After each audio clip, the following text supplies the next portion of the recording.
by handling the ones of today, when tomorrow comes, the Ugandans are there, the parties are there. Like in our case, we have our central committee, we have our NEC, we have the national conference. Those people will come and say, okay, we have done this in the last 5 years, what do we do now? So I would advise you really to stop that anarchy of every day being election day. That's not good. That's what that man is saying. Frank Bogerere on Facebook. Okay, Chief Gangster, thank you so much. After the break, Ssemujju, I'm going to take you on. The Capital Gang on 91.3 Capital FM. Honorable Ssemujju, yes. The challenge you have is when you face President Museveni, it's kind of unwinnable. He won't say that I'll offer myself, but he has said if a service is required, and let's work on the services. Now, on that one you agree. Stop politicking, give a service. And then he gives the variety of age and ideology that should be in a secretariat. I think if you've been around in Uganda for some time, you would certainly know that President Museveni will not answer that question. All the time he has offered himself is being urged to stand. Is that illegal? He creates an impression that him as a person is not interested. But people are urging him to stand. And that's why in many NRA meetings, where the process of him becoming a candidate starts with some resolution of Ekutte and Omona urging His Excellency to stand. And that's how he has gone against season 1. Because if you read his manifesto, I think the one of 2001, at least, on more than 4 pages where he said, I am not coming back. And eventually he was added. So you are right to say he's one of the cleverest men we have in this country. But the point is, and the President said it in his book, What are Africa's Problems? If we don't sort out politics, governance, you will not stop discussing it. Because let me tell you, Oscar, the President, when he came here and captured power, 1986, Uganda was the project. Along with the way the President became the project, the amount of money now we spend on the presidency and keeping him in power is almost more than the amount of money we spend. You're talking about delivering services. You will never deliver services once a leader becomes the project of the country. Then the President came here, he said, I will go and buy furniture in Kawempe. He was riding Santana. He gave his ministers in the Sun Raure. He said, we must be frugal with our resources. When I was in South Sudan, at the inauguration of that country, the President came with his jet, the chopper was there was a motorcade. When you combine the amount of money we spend on the President visit, in fact, I sat with the ministers and MPs from UK and other countries. I had been sent there by the Speaker. When the President arrived, they were wondering whether he was the President of South Sudan. South Africa, which is the second biggest economy in Africa, their President came with 3 vehicles provided by South Sudan. The one of Uganda came with a jet, with a chopper, with a motorcade of about 50. And even all these people you see now who are hovering around, it is not because they love the President more than Mushega. It is because they have discovered when you go and begin praising the President, there will be personal benefits. And that's what is killing Uganda. We will never discuss anything. In the Parliament, we are discussing the President. On the radio, everybody is discussing Mr. Museveni. And it is only him who can stop this discussion. When the President put Uganda at the center of the discussion, the time when he was still, because he's also been around, ideologically charged, and I use that word, ideologically charged, I meant it. He said, now we will no longer buy your thing. We will bring maize, you give us ammunition, you give us this and that. And you think he's changed from that? I said when he was ideologically charged. And you think he's changed? The environment has changed him. He's not a socialist that we had when he captured power. He's now a capitalist. Has the environment changed you? You drive a Prado. Your wife drives me, a car. It was because of the limited resources. But once personally I get money, I'll go and buy the most expensive vehicle. Me as a person. So therefore, the point I am making, you will never get an answer from President Museveni whether he will stand. Because now it will be like he wants, and always he wants to create an impression he doesn't want. He's being urged by Ekutte, by so and so. And you also have to check on board that they are urging, because if you ask really, even in his sleep, he would say he wants Museveni to leave. He's urging him. His colleagues with whom they fought to come and liberate Uganda, they all have been asking him not to continue standing. Okay. Who is asking him? When the president came here, Mekesa, Omona, Anite, some of them were not even born. He came here when I was 12 years old. So therefore the point, Oscar, if you can allow me just one more in a second. second. Yes. First of all, that answer you will not get. But secondly, you cannot discuss service delivery without discussing President Museveni. Okay. Let me tell you one thing as I finish. The president this year in Parliament, because he's the Minister of Finance, he allocated the State House 200 billion shillings. 80 billion shillings for him to donate. The one who is responsible for roads, for hospital, he also has money to go and give him around. That's why the other day I think some optimists outsmarted him. They made him carry a sack of money. And that was bizarre in the history of this country, to make a head of state carry money. And I know he will never repeat it. I wouldn't mind it. But then one month down the road, I saw him lining people in the State House and they are receiving boxes of money. The work of now Brigadier Narrows in the State House is distribution of money. I think the president, when he goes back to the time Binaisa was there, he must be angry with himself that actually he has surpassed Binaisa. State House was never a vote. It was a department under the president's office.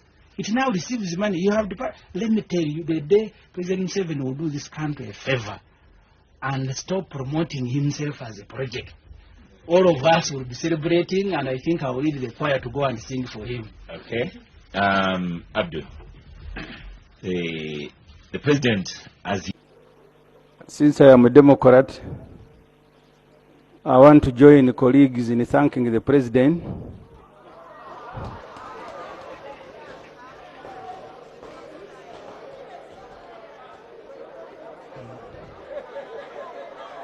because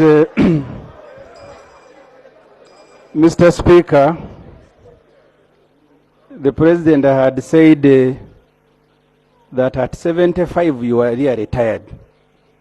But since at 78 he is still able and to deliver a State of Nation address, we need to thank him. My colleague, the Honorable Aisa Agawa, thanked him for not sleeping, for hard work. She forgot that the president has sacrificed his entire family. The wife is a minister for education. The son is a senior presidential advisor. The son-in-law, Mr. Audrey Kroawogo, is senior presidential advisor on export. His brother, General Salim Saleh, is a senior presidential advisor. Some children, directors. Really, we can't thank this family enough.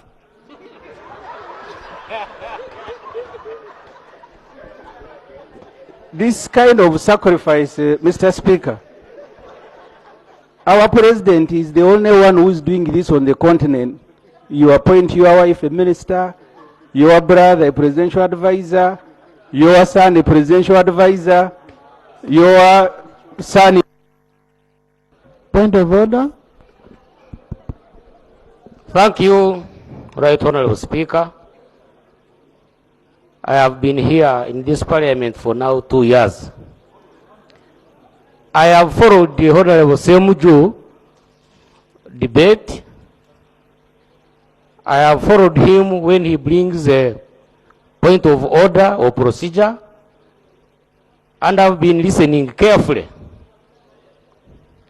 Now, my observation is that whenever he comes up to speak, when you look around, you'll find some of our colleagues who are, because you know we take our lunch and then come here, and some of us are maybe sleepy, and that is the time when he stands up to speak.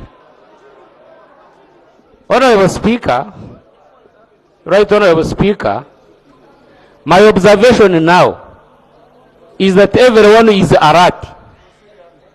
Is Honorable Ssemujju in order to bring his energizer at a time when everyone is alert? I thank you. Now,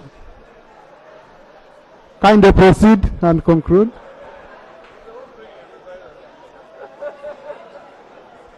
But the clarification I want to make, I chair this house, and I never see members of parliament sleeping in this house.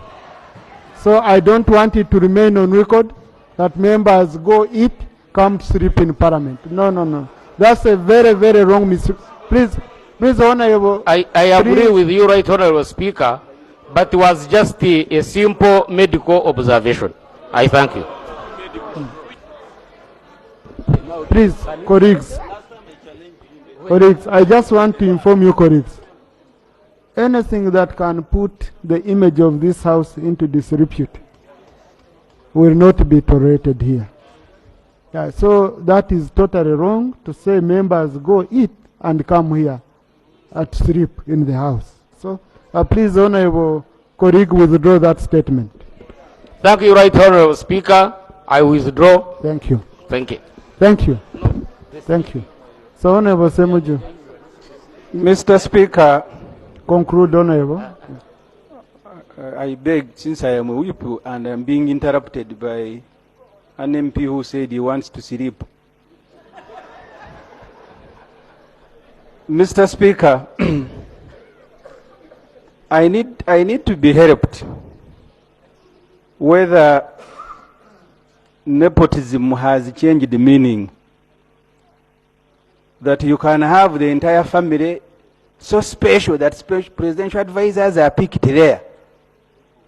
Ministers of education who can't attend parliament and can send their juniors to attend every now and then are picked from that family.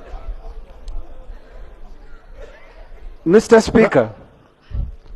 Honorable Ssemujju, you know, there is a language we agreed to use here. Okay? Honorable Peter, please. Honorable Peter, kindly take your seat. Right, Honorable Prime Minister, we've been handling this issue before. So I know, that's why I'm saying Honorable Peter should sit. We said here that the ministers we approve are ministers of state and cabinet ministers.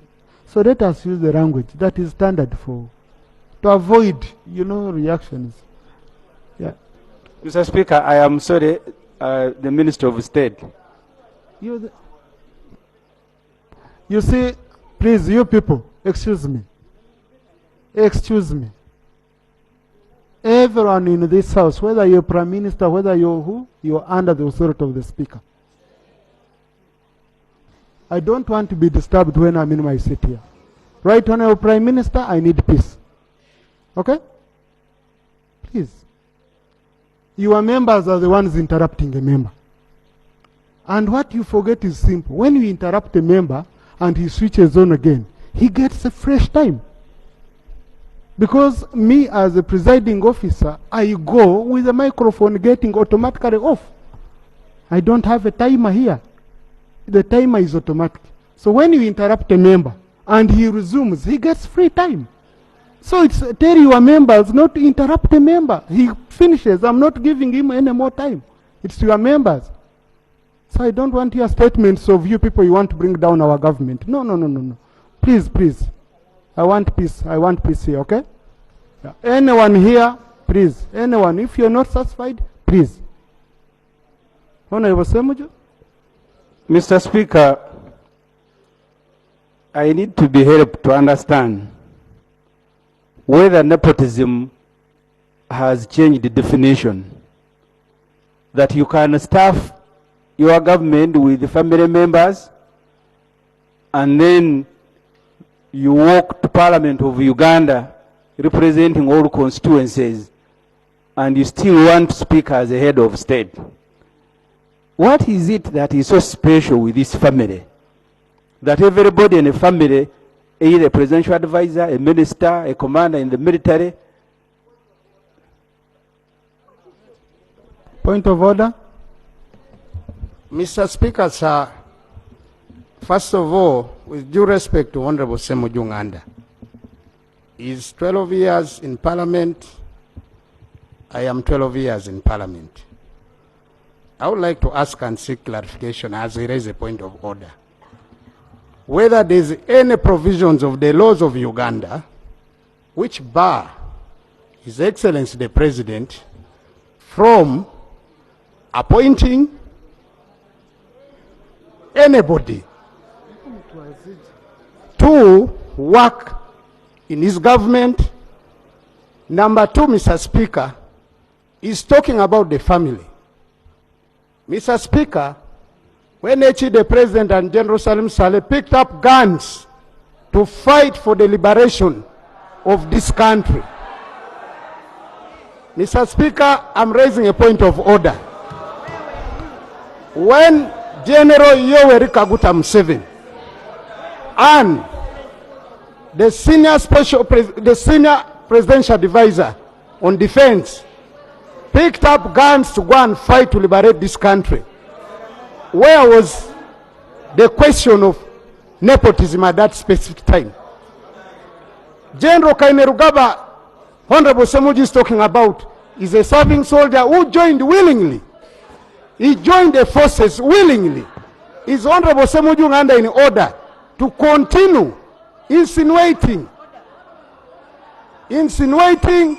demeaning the personality of Yoweri Kaguta Museveni in this Parliament? Is in order, Mr. Speaker? It is male soldiers that were pulling their knickers and ordered them to urinate as they remained handcuffed.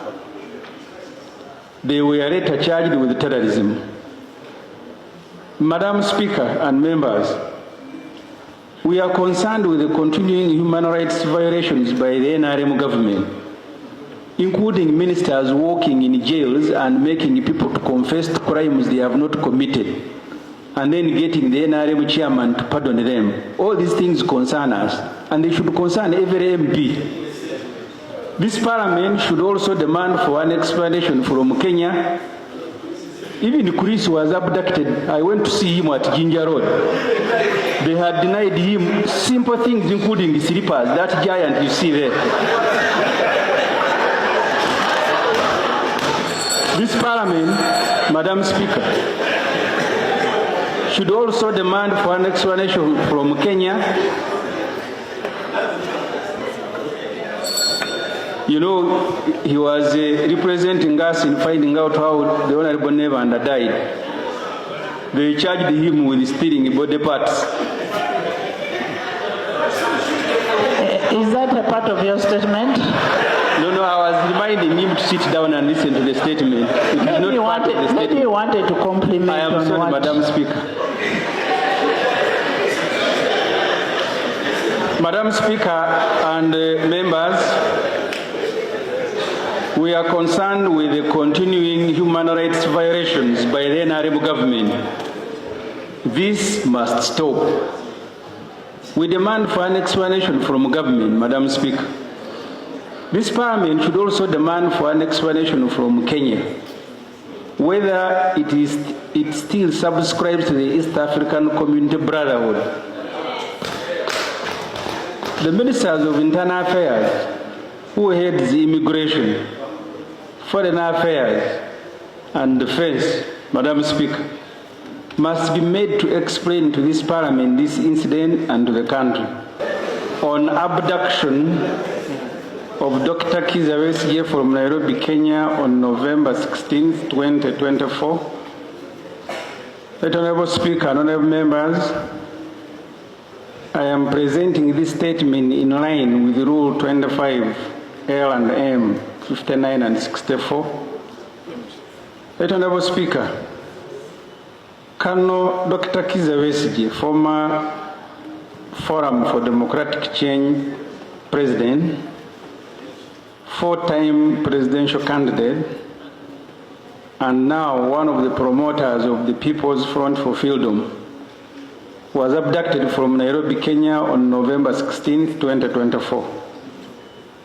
He had traveled to Nairobi on the invitation of NARC Kenya political party leader and former Kenyan Justice Minister Martha Karua. Dr. Besigye was scheduled to speak at Martha Karua's book Against the Tide launch. He, together with Ajobed Lutare Kamuregeya, a senior PFF leader, was abducted from a riverside apartment in Eastland, where he was attending a brief meeting before proceeding for dinner for Karua's book launch guests. He was then driven across borders by his captors. His passports, national ID, wallet, and other belongings remained at Warid Hotel, where he had been booked in. Dr. Besigye did not or was not made to undergo immigration protocols on the Kenyan or Ugandan immigration sites. News of his missing started circulating 3 days after his abduction on Tuesday, November 19th. Right Honorable Speaker and members, Dr. Besigye was then miraculously arraigned before a military disciplinary committee, commonly known as court martial, on Wednesday, November 20th. Charges of possession of 2 pistols, which were learned that day that is a monopoly of UPDF, were read to him and he is co-accused. They also charged with holding meetings in Switzerland, Greece, and Nairobi for purposes of undermining the security of Uganda. Right Honorable Speaker and honorable members, the abduction of Dr. Besigye has been condemned widely by the UN, lawyers, human rights defenders, democracy-seeking organizations, and individuals. Even the Uganda Human Rights Commission has condemned this abduction and demanded for Besigye's immediate release. I call upon you, Madam Speaker, and the House to join the world in condemning this heinous crime of abduction.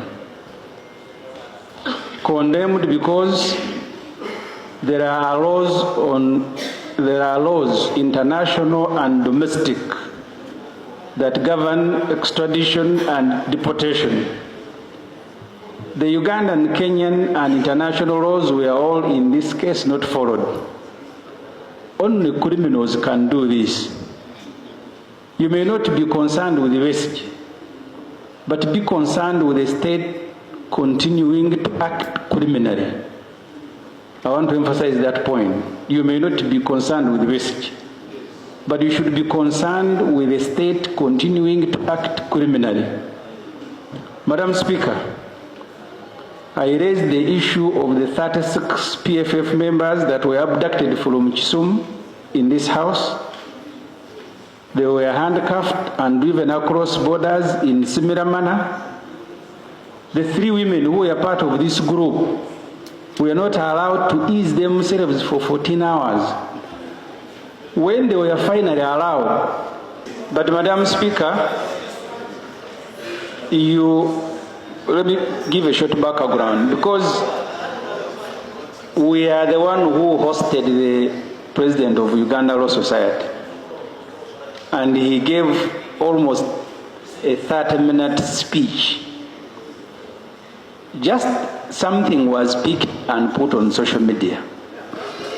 He had said that actually the reason he was bothered was that the DPP, instead of helping the women who were not allowed to ease themselves for 14 hours and their knickers were pulled down by male UPDF soldiers, instead a fellow woman sanctioned charges of terrorism against them.